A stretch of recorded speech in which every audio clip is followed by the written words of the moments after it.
In today's video, I'm going to teach you how to integrate Airtable with Zapier. This is a simple process, and once the connection is set up, you'll be able to use Airtable inside your Zaps much more easily. If you're planning to automate tasks between Airtable and other apps, getting this connection in place is an important first step. To begin, go to Zapier and make sure you're on your main dashboard or account area. Once you're there, look for the section called App Connection. This is where Zapier lets you manage the apps linked to your account, so it's the right place to start when you want to connect a new tool. After you click on App Connection, select Apps. This will take you to the area where all your connected apps are listed. If you've already connected other platforms before, you may see them here. If not, that's completely fine. The goal is simply to get to the app management page. Next, click on Add Connection. This tells Zapier that you want to link a new app to your account. A search field should appear, allowing you to quickly find the app you want to connect instead of scrolling through a long list. In the search bar, type Airtable. As you type, Zapier should begin showing matching results.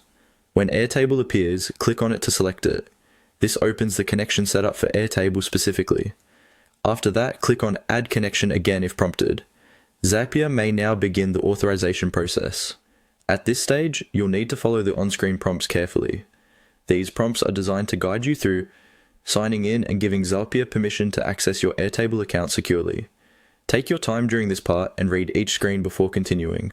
In most cases, you'll be asked to confirm access so Zapier can interact with your Airtable bases as needed for automations. If anything looks unfamiliar, just pause and review the information before approving it. Once you complete the prompts, the connection should be added to your Zapier account. From there, Airtable will be available when you create or edit Zaps, making it much easier to automate record creation, updates, and other actions between Airtable and the rest of your workflow. That's all it takes to integrate Airtable with Zapier.